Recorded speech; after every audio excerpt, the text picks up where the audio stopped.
देखो, Rajesh and Ravi partners है, ratio 3:2। 31 मार्च को बैलेंस शीट गिवन है, बैलेंस शीट में चेक करते हैं, कोई भी पुराना प्रॉफिट या लॉस नहीं है हमारे पास। रमन एडमिट होता है, 16,000 रुपीज कैपिटल लाता है। न्यू रेशियो गिवन है 5:3:2। ओल्ड रेशियो ये रही, न्यू रेशियो ये रही। ओल्ड और न्यू दोनों है मेरे पास, तो दैट मीन्स मुझे अब सैक्रिफाइसिंग रेशियो निकालना मस्ट है। जिन्होंने सैक्रिफाइसिंग रेशियो नहीं निकाली निकाल लेंगे। Raman is unable to bring any cash और गुडविल, ये लाइन इंपॉर्टेंट है बच्चे, अपनी अपनी बुक्स में अंडरलाइन कर लो। रमन बुक्स गुडविल कैश में नहीं ला रहा, so it is decided to value the goodwill on the basis of Raman's share of profit and capital contributed by him. Question में गुडविल गिवन भी नहीं है, तो मुझे गुडविल कैलकुलेट करनी है रमन के प्रॉफिट की शेयर और उसकी कैपिटल के बेसिस पे, दैट मीन्स हिडन गुडविल हो गई। ये हिडन गुडविल का फुल फ्लेज क्वेश्चन हो गया, जो कि बहुत इंपॉर्टेंट बन गया हमारे लिए। Following revaluations are made, stock to decrease by 5%, revaluation debit आएगा। Provision for doubtful debt is to be ₹500। यहाँ देखते हैं जी 94 था, नहीं, जो प्रोविजन था 400 था, अभी 500 होना चाहिए, तो 100 रुपीज रीवैल्यूएशन के डेबिट में चला जाएगा। Furniture decrease by 10%, revaluation debit. Building is to be valued at 40,000, building 35 थी, 40,000 हो गई, 5,000 बढ़ गई तो 5,000 revaluation credit. Prepare necessary ledger account and balance sheet, यानी कि रीवैल्यूएशन, कैपिटल और बैलेंस शीट बनाना है। इसलिए हमने 10 मिनट से क्वेश्चन शुरू किया हुआ है, तो रीवैल्यूएशन सबने बना लिया होगा। मैं आपको कैपिटल अकाउंट और हिडन गुडविल का जो मेन काम है वो करके दिखा रहा हूँ। जिन स्टूडेंट्स ने सैक्रिफाइसिंग रेशियो नहीं निकाली है वो निकाल लेंगे, ठीक है। चलिए करते हैं। क्वेश्चन नंबर 66 है हमारा, इसको इम्पोर्टेंट मार्क कर लेंगे बच्चे, अच्छा क्वेश्चन है। एक क्वेश्चन में आपके कई सारे कॉन्सेप्ट्स आ जाएंगे इसमें। राजेश, रवि और रमन,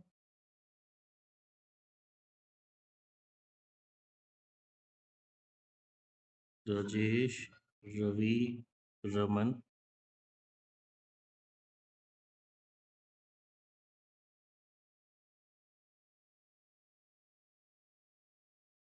सबसे पहले बच्चे कैपिटल अकाउंट में मैं बुक को साइड रख लेता हूँ।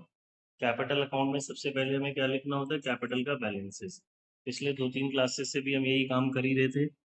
सबसे पहला ये तो फिक्स ही है मेरे पास, बाय बैलेंस BD। इसकी कैपिटल है जी मेरे पास 29,000 और इसकी 15,000, ठीक है। देन रीवैल्यूएशन का गेन है बाय रीवैल्यूएशन अकाउंट, जो कि हम ऑलरेडी बना चुके हैं। रीवैल्यूएशन का गेन है 3650। रीवैल्यूएशन जाता है बच्चे हमारे पास ओल्ड पार्टनर्स ओल्ड रेशियो में, ओल्ड रेशियो 3:2 है, तो इसका आ जाएगा 2190, इसका 1460, ठीक है जी। फिर न्यू पार्टनर कैपिटल ला रहा है by cash account, new partner capital लाया 16,000, ठीक है जी। अब हम आ जाते हैं गुडविल के पार्ट पे, जो कि बहुत इंपॉर्टेंट है, ध्यान से समझेंगे।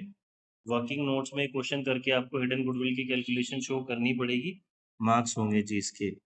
हमने लिखा working note number 1, calculation of goodwill. Hidden goodwill में गुडविल कैसे निकालते हैं बच्चों, ध्यान से समझेंगे। क्वेश्चन में हिंट भी था उसकी कैपिटल एंड प्रॉफिट शेयर के बेसिस पे, तो हम लिखते हैं जी रमन्स कैपिटल फॉर, रमन का शेयर 2/10 था, फॉर 2/10 शेयर, रमन की कैपिटल 2/10 शेयर के लिए 16,000 होगी, तो therefore total capital of new firm, फिर रमन अगर 210 के लिए 16 ला रहा है तो टोटल कितनी होगी, 16,000 इंटू 10/2। हमने इसको रिवर्स कर दिया, 80,000 आ गई। क्रॉस चेक कर सकते हो, अगर टोटल कैपिटल 80,000 थी तभी तो रमन का शेयर 16,000 बनेगा 2/10 के लिए। अब हम दोबारा टोटल कैपिटल निकालते हैं जी, ये तो हमने रमन के बेसिस पे निकाली। एक्चुअल कैपिटल निकालते हैं हम, जो कि तीनों की ऐड करके आनी चाहिए। राजेश की कैपिटल 29,000, रवि की कैपिटल 15,000, राजेश, रवि, रमन, रमन की कैपिटल 16,000, ठीक है जी। ये हमने करा। अब बच्चे इसमें एक चीज मिस कर जाते हैं, अगर कोई हमारे पास पुराना प्रॉफिट और लॉस होता है बच्चे कोई भी, तो प्रॉफिट रिजर्व्स प्लस होंगे और लॉसेस माइनस होंगे।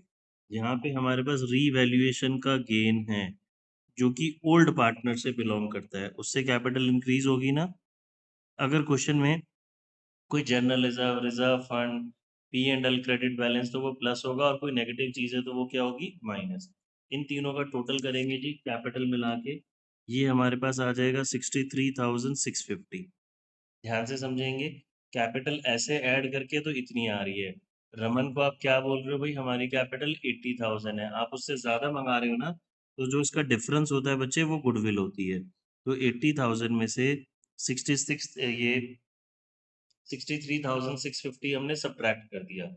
ठीक है, तो ये जो डिफरेंस आएगा ये मेरे पास कैपिटल आ गई 16,350, कैपिटल नहीं सॉरी गुडविल आ गई। इसमें से इस कैपिटल में से इसको माइनस करा, गुडविल आ गई, इसे बोलते हैं गुडविल ऑफ द फर्म। ठीक है, ये तो गुडविल हमारी फर्म की गुडविल आ गई। बट ये जो न्यू पार्टनर है रमन, वो तो अपने शेयर की लाएगा ना, तो हम रमन की गुडविल निकालते हैं, रमन्स गुडविल। रमन का शेयर कितना था हमारे पास, 2/10, 16,350 इंटू 2/10, ये आ जाएगा बच्चे हमारे पास 3270। ये बहुत इंपॉर्टेंट है, ये हिस्सा सेपरेटली एग्जाम में वर्किंग में आपको 1 मार्क या 3 मार्क का सेपरेटली क्वेश्चन, हिडन गुडविल का एमसीक्यू में सिर्फ गुडविल फाइंड आउट करनी होगी तो 1 मार्क, और जनरल एंट्री के साथ पूछ लेगा तो 3 मार्क का आता है, सीवीटी में 5 मार्क का क्वेश्चन आता है। ठीक है जी, अब ये गुडविल आ गई, इसकी जर्नल एंट्री जरूर हमें आनी चाहिए, तभी हमारा कैपिटल अकाउंट बन पाएगा। तो इसकी जर्नल एंट्री बनती है बच्चे, रमन्स current account debit.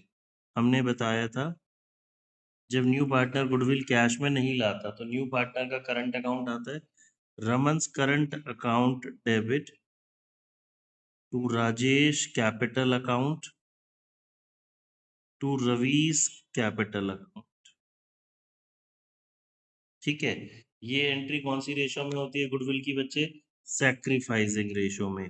Sacrificing ratio में निकालनी पड़ेगी, निकालिए किसी बच्चे ने, आई थिंक 1:1 आती है इस क्वेश्चन में शायद, 1:1 आई ना, तो 1:1 में इसको कर देते हैं बच्चे, ये मेरे पास 1635 1635। क्लियर है। अब अगर मुझे जनरल समझ में आ गई तब मैं लेजर में पोस्टिंग कर पाऊंगा। देखो न्यू पार्टनर जब गुडविल कैश में ला रहा था तो हमारी एंट्री थी cash to PFG, PFG to AB. अब वो नहीं होगी, कैश में तो आई नहीं है, इवन काइंड में भी नहीं आई, आई ही नहीं है, तो मैं इसको पोस्टिंग कैसे करूंगा, इन दोनों के कैपिटल अकाउंट में जाएगा, रमन के करंट अकाउंट के नाम से। और इम्पोर्टेंट चीज याद रखेंगे, ये जो रमन का करंट अकाउंट है ये बैलेंस शीट में एसेट्स में पोस्ट होगा, बैलेंस शीट में ये हिस्सा हमारे पास एसेट्स में जाएगा 3270, रमन करंट अकाउंट के नाम से। ठीक है, अब इधर आ जाते हैं जी, इसको पोस्ट करेंगे तो राजेश और रवि के क्रेडिट में यहाँ हम लिखेंगे बाय रमन्स करंट अकाउंट 1635 ठीक है, ये गुडविल के लिए इंपॉर्टेंट क्वेश्चन था इसलिए मैंने कराया। अब इस क्वेश्चन में गुड कैपिटल आ गया, ये आ गया, और कुछ नहीं है। ठीक है जी, टोटल कर लेते हैं, बस खत्म हो गया मेन क्वेश्चन तो हमारा। तो यहाँ पे हमने लिखा बच्चे बैलेंस सीडी, क्रेडिट साइड के टोटल में से डेबिट साइड का टोटल माइनस होगा, यहाँ पे लिखने को कुछ डेबिट में है ही नहीं तो वही आएगा। मैं अमाउंट नीचे से देख के लिख देता हूँ, 32,825, इसका 18,095, और इसका कितना आ जाएगा 16,000। ठीक है, अब मैं आपको बैलेंस शीट भी समझा देता हूँ, ध्यान से सुनेंगे, बैलेंस शीट आप घर में प्रैक्टिस करेंगे। बैलेंस शीट कैसे बनेगी, जिसकी एडजस्टमेंट है तो कर देंगे, जिसकी नहीं है वो एज इट इज चला जाएगा। देखो क्रेडिटर एज इट इज, नीचे कोई एडजस्टमेंट नहीं थी, rent as it is, capital ये दो पार्टनर की थी, अब कितनों की आएगी, दो की जगह तीन की, बिकॉज न्यू पार्टनर एडमिट हो गया। कैश 2,000 था, न्यू पार्टनर कैपिटल लाया, ये 16,000 उसमें प्लस हो जाएगा। गुडविल आई नहीं है कैश में तो गुडविल प्लस नहीं होगी। स्टॉक का डेप्रिसिएशन था, माइनस हो जाएगा। Prepaid insurance as it is, debtor में 500 माइनस होंगे, प्रोविजन के 400 की जगह। Machinery as it is, building 40,000 आएगी, फर्नीचर का डेप्रिसिएशन माइनस होगा। अब एक चीज जो कि हमें नहीं भूलनी, जो कि बच्चे स्किप कर जाते हैं, ये रमन का करंट अकाउंट बैलेंस शीट की एसेट्स में आएगा। इसको हमने अपना डेटर बना लिया बिकॉज ये गुडविल के पैसे नहीं लाए ना, तो हम इसको बोल रहे हैं भाई आपको फ्यूचर में ये पैसे लाने हैं, तो दैट्स वाई हमने इसको अपना डेटर बना लिया। ठीक है बच्चे, देखो ध्यान से कंप्लीट करो, किसी को कोई डाउट है तो पूछो, और हो जाए तो मुझे बताओ, फिर हम नेक्स्ट क्वेश्चन करेंगे।